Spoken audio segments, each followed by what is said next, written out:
అవునన్నా కాదన్నా మెగా ఫ్యామిలీకి తెలవకుండానే కొంతమంది శత్రువులు ఉంటారు. వాళ్ళు డే 1 నుంచి సినిమా ఎప్పుడు ఫ్లాప్ అయిద్దా, లేదంటే సినిమా ఏమాత్రం కొంచెం తేడాగా ఉన్న ఫ్లాప్ అని చెప్పడంలో కాళ్ళకి బలపాలు కట్టుకుని ముందు తిరిగే వాళ్ళు ఉంటారు. అలాంటి వాళ్ళ దగ్గరికి ఏం చెప్పబోతున్నారు? అలాంటి బ్యాచ్కి అవకాశం ఉందంటారా? ఎవరో పిచ్చి రాతలు రేసి ఇవాళ రోజున క్రిటిక్స్ ఉన్నారు కొంతమంది, అది తెలుసు. ఆ క్రిటిక్ కూడా మాకు తెలుసు. ఆ క్రిటికల్కి కూడా మేము ఆల్రెడీ చెప్పామండి.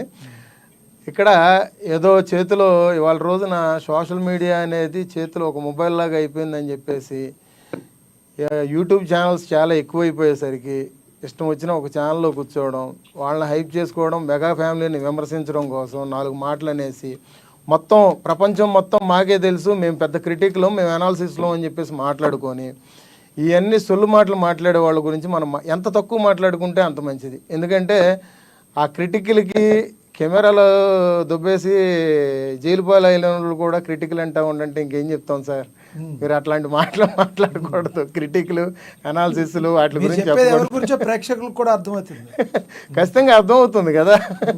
ఆ సినిమా క్రిటికల్ అనాలిసిస్ల గురించి మనకు అనవసరం. కడుపు మండతో ఉండేవాళ్ళు ఉంటారు కదా, మరి ఎంతైనా కొంచెం వాళ్ళు ఏమైనా డ్యామేజ్ చేస్తారంటారా? ఏం లేదు సార్, మేము కావాలంటే కడుపు మండతో ఉన్న వాళ్ళకి యూనో ప్యాకెట్లు పంపిస్తాం, వాళ్ళ అడ్రస్లు పంపిస్తే ఆ యూనో ప్యాకెట్లు పంపించి కొంచెం హాస్పిటల్ ఖర్చులు ఏమైనా గ్యాస్ట్రిక్ ట్రబుల్ టాబ్లెట్లకి ఏమైనా కావాలంటే మేము పంపిస్తాం. అంతేగాని మెగా అభిమానుల దగ్గరికి కానీ ఎంత దూరంగా ఉంటే అంత మంచిది. మెగా కుటుంబం గురించి ఎంత తక్కువగా మాట్లాడితే అంత మంచిది. అట్లాగని నోటికి ఏదొస్తే అది పిచ్చిపాటిగా మాట్లాడితే మాత్రం ఇక్కడ ఎవరు మెగా అభిమాని ఉన్నవాడు చూస్తూ ఊరుకోరు. లక్ష్మీకాంత్ గారు, ప్రధానంగా ఇప్పుడు తెలుగు సినిమాల్లో కాకుండా విపరీతమైన మార్కెట్ బాగా ఉన్నది మనకి సినిమాల పరంగా చెన్నై, ఐ మీన్ తమిళనాడు. తమిళనాడులో కూడా నిన్నట 2 రోజుల క్రితం వరకు కూడా అజిత్ గారి సినిమా ఒకటి, ఇంకా 2-3 సినిమాలు పోటీ వచ్చిన పరిస్థితి ఉంది. ఆ సినిమాలు కూడా డ్రాప్ అయినాయి. బాలీవుడ్లో కూడా 2-3 సినిమాలు డ్రాప్ అయినాయి. ఈ రోజున మార్గం సుగమమయ్యి అన్ని థియేటర్లకి కూడా, అన్ని కాలీవుడ్, టాలీవుడ్, శాండిల్వుడ్ అన్నింటి దగ్గరగా కూడా బాలీవుడ్లో కూడా గేమ్ చేంజర్కి రూట్ క్లియర్ అయింది. అజిత్ గారి సినిమా ఒక రకంగా బ్యాక్ స్టెప్కి వెళ్ళడం వలన మీ సినిమాకి అడ్వాంటేజ్ ఉందని అనుకోవచ్చా? అడ్వాంటేజ్ అని లేదండి. ఇక్కడ ఆల్రెడీ సినిమాకు చాలామంది చూసి కూడా రిజల్ట్స్ చెప్పేశారు. తమిళ్లో కూడా చూసిన వాళ్ళు, కొంతమంది డిస్ట్రిబ్యూటర్ల ప్రకారంగా చూస్తూ ఉంటారు కదా సినిమా కొనుక్కునే వాళ్ళు. చూసినప్పుడు సినిమా ఇది ఒక పెద్ద సంచలనం సృష్టిస్తుంది అని చెప్పేసి అని అన్నారు. ఆ టైంలో ఏం జరుగుతుందంటే శంకర్ గారి మీద ఉన్న గౌరవంతో కూడా మేబీ పెద్ద సినిమా కాబట్టి అలా వెనక్కి తగ్గారు అనుకోవచ్చు కదా.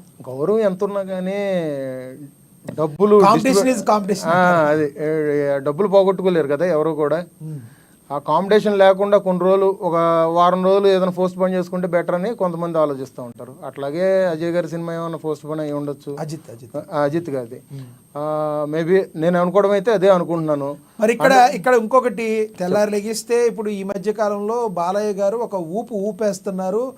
మరి ఆహా దాని ద్వారా వచ్చి ఒక ఊపేస్తున్నారు ఆయన షోస్ చేసుకుంటూ. డాకు మహారాజ్ వస్తుంది అయింది. డాకు మహారాజ్ నాది హిట్ అవ్వాలి, నీది గేమ్ చేంజర్ హిట్ అవ్వాలని డైరెక్ట్గా రామ్ చరణ్తో మాట్లాడిన పరిస్థితి.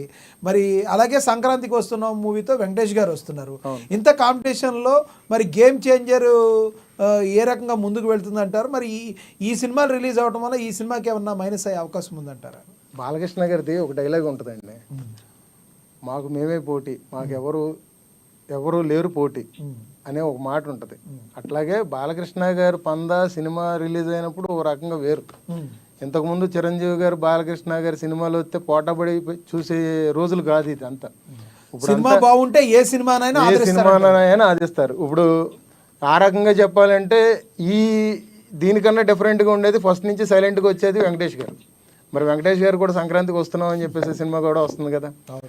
కానీ ఇక్కడ వెంకటేష్ గారు పందా వేరు, బాలకృష్ణ గారిది వేరు, ఇటు పక్కన గేమ్ చేంజర్ గా రామ్ చరణ్ గారు. థియేటర్స్ ప్రాబ్లం అండి. ఇక్కడ సినిమా ఎలా ఉన్నా ఇప్పుడు ఒక సినిమా హిట్ అని టాక్ మనకు వచ్చింది అనుకోండి. ఆ హిట్ అనే టాక్ వచ్చిన తర్వాత ఆ సినిమాను చూసే ప్లేస్లో ఎంతైనా తన డబ్బుల్ని షేర్ చేసుకోవాలి కదా. అభిమాని అనే అతను, ఆడియన్ అనే అతను షేర్ చేసుకోవాలి. ఇలాంటి షేర్ చేసుకునే క్రమంలో ఏదో ఒక సినిమాకి ఇంపాక్ట్ చూపించే అవకాశం లేదంటారా?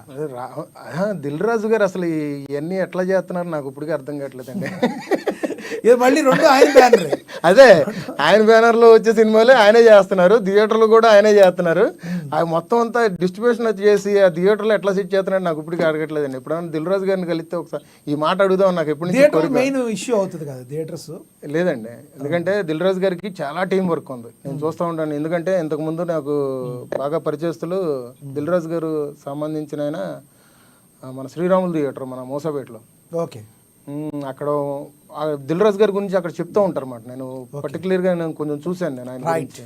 అదే రైట్, మళ్ళీ వస్తాం మీద మనం ఒకసారి కృష్ణవేణి గారితో మాట్లాడదాం. కృష్ణవేణి గారు, ఓవరాల్గా ఇప్పుడు ఈ ఫంక్షన్ ఎప్పటి వరకు ఎండ్ అయ్యే అవకాశం ఉంది? అంటే భద్రతా దృష్ట్యా 10 లోపే ముగించే అవకాశం ఉందన్నట్టుగా తెలుస్తుంది.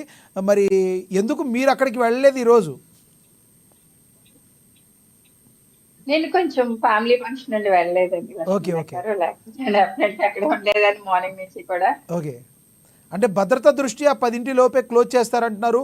షో ఏ విధంగా జరిగే అవకాశం ఉందంటారు? చాలా సక్సెస్ఫుల్ గా జరుగుతుందండి, ఎందుకంటే ఎప్పుడు